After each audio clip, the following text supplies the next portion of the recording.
Hi, this is Jake Stoll with Five Guys Roofing, located in Gilbert, Arizona.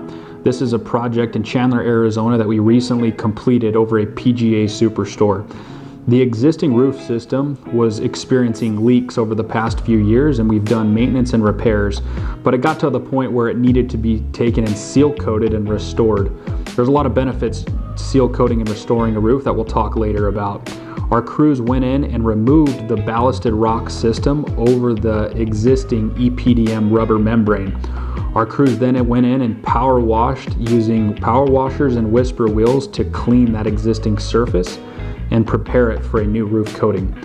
Then our crews went in and detailed around all roof penetrations, past leaking areas, and pain points of the roof. Once that was completed, using a tropical 924 white silicone-based coating, our crews started to seal coat that roof from one end to the other. There's a lot of benefits taking and seal coating a roof with silicone-based products. Number one, it's white and it cools the temperature of the roof deck by about 30 degrees.